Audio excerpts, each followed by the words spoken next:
I see him standing there in his fur coat, funny little fucker, Frank Lucas.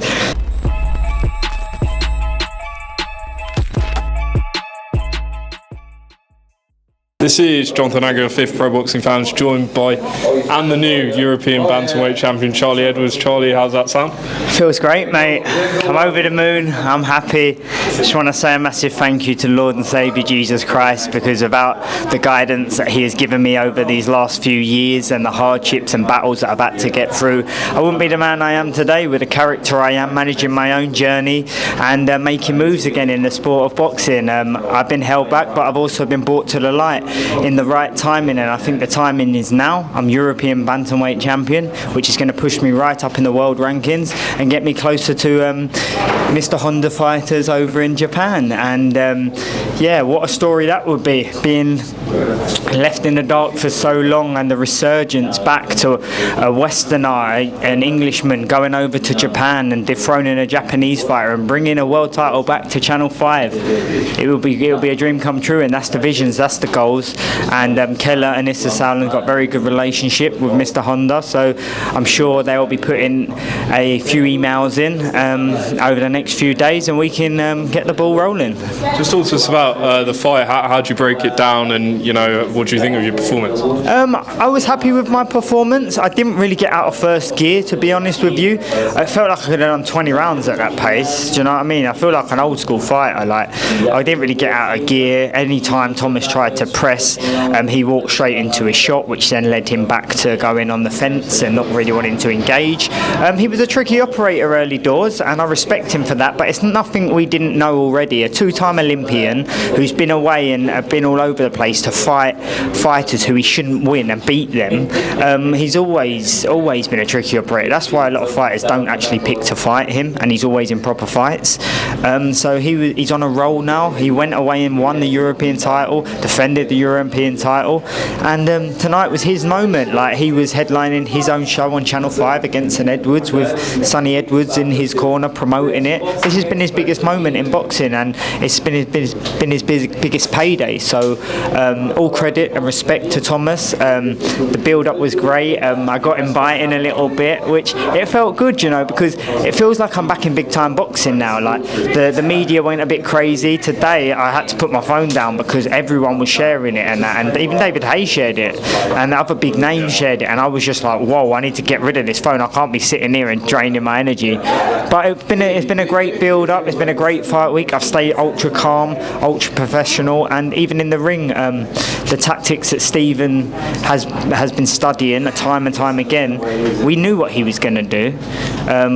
We thought maybe he could have come out the gate and could have come firing, but he chose not to, and I think that was a smart decision, because when he did try to change that and come firing, I walked him onto some great uppercuts and with a left hook on top of his head, which sent him a little bit. But I'll have to watch it back, dissect my performance. I was happy with the performance, but I know there's so much more in the tank. But that was only my second fight this year, and I've only had one fight each year for the last 4 years, so it's been a rocky roller coaster. But now I'm active again. I'm just going to keep getting better and better, and that's why I've chose these sort of fights to get back involved in, because I only want to fight proper fights. I only want to be in big time boxing, Obviously, saying in boxing you can't go swimming, not get wet. Slight cut, but was that? I couldn't tell if that was caused by a punch or a clash of heads. I think the referees deemed it as a punch, but it was a head.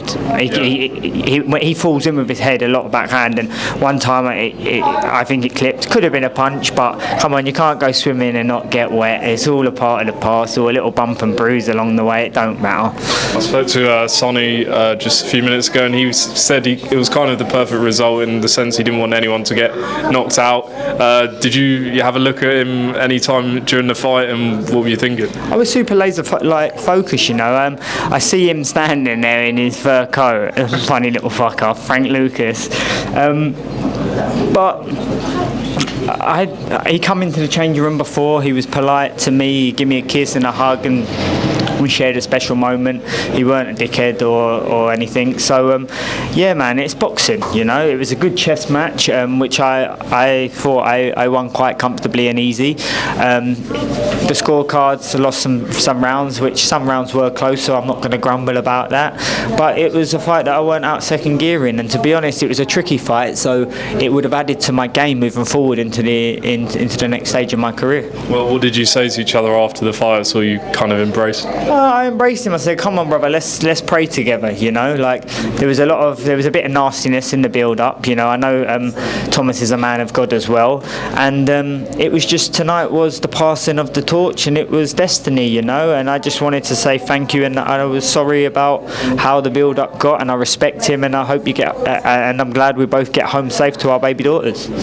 And I spoke to Callout. He said if he can't get you a world title shot, he wants to make the Paul Butler fight. How does that sound? Yeah, let me get a t-shirt. I need to show people. Listen, that sounds absolutely amazing. Look, have a look at that bad boy. I've got respect for Paul. I have done. I've known him for years. But at the end of the day, I've been kept in the dark for way too long. This was a personal fight week for me, and this will be another personal fight week for me. It will be growth on my development journey. Paul Butler's manager, Joseph Gallagher, was also my manager. I think everyone see that, and it's well documented. I believe that I was kept in the dark for way too long, and Butler was getting all the fights, and he was going on to getting paid very well and doing this and that, and I was just getting left on the sidelines. We used to spar together, and all of a sudden we stopped sparring together. So for me, it was like, hold on a minute. I woke up after a certain amount of time, and I felt it was like I was betrayed, and it was unfair, in my honest, humbling opinion. So it's a fight I want. You know, you fucked me and kept me in the dark, and I had to do this, that and the other to get back to where I am now. You tried to rob the European title fight on me because you knew I wanted to go fight Thomas Essomba, and you tried to make Paul Butler the mandatory challenger, and you pushed it on the EBU. But you didn't realise that he had a voluntary still, but you was trying to push the mandatory because you thought the voluntary was taking too long. We got wind of that. I got straight onto the EBU. Sonny got onto the EBU and said, whoa, we got a voluntary, we're making it. Nissa got onto the EBU, and they made the fight because I was the voluntary. And now Paul Butler's in my mandatory position. The winner of the fight of Thomas Essomba and Charlie Edwards is to fight his mandatory challenger. And if I can't get a world title fight where I can up my level and go on to a bigger fight, or get a world title eliminator, you best believe, Paul, I want to fight you. So you're my mandatory. You can't really get out of it. Joe, you done a great manager's move, didn't you, and put him in the position. So the only way you're going to get out of it is do what you've already tried to do. Go for an IBO world title shot, which fell through, and then you push the mandatory. So don't be going and do that again. And please, Paul, don't, if I can't get a bigger or better opportunity, please don't be like Cal Yafai and run off into the sunset and go and fight someone else and duck and dive me. I deserve a big British night with boxing, a big domestic dust up. I've been in this game for everyone. I fought for my first world title in my 9th fight. I fought my first title fight in my 5th fight. I've always fought proper fighters, so I deserve a big British title fight. We've seen Riyadh season and how big that is going with stuff, so it's definitely something I want. But the truth be told is I've got all the chips now, everybody, so I will sit down with my team, see what the options are and see what the best opportunity is, but definitely open for my mandatory challenger. There you go, Charlie Edwards, European champion. I'll just pan down to the belt so everyone can see it. And I appreciate your time. One more thing, I want to bring in this guy because I owe a lot to him in this. Come here, you Pedro. He's come all the way to Portugal, yeah? He was one of my main sparring partners for this fight with Thomas Essomba. Helped me a lot.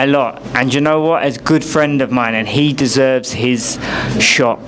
He wants Isaac Lowe. He's been calling Isaac low. We've seen Isaac's getting a lot of fights on the Riyadh season. Listen, give this man an opportunity, because he's coming. He's coming. He wants it. He's calling it. He wants to get in some proper British fight with some proper British fighters. So let's get it doing. What happens if you fight Isaac low? Yeah, like he said, right now I want Isaac Lowe. Now I have a fight for some title in Portugal. After that, I would be very pleased to fight against Isaac Lowe. Or if he run away, maybe we can see another options that are here in Wasserman, like Lee McGregor or other featherweights here in British Championship. So I'm up to that, and I'm here to show something new and to bring new blood to British boxing. He's got style like Rigondo, you know. He's a good little fighter. Very big fighter. He's bigger than me, anyway. Pedro Gomez, everyone. I appreciate your time.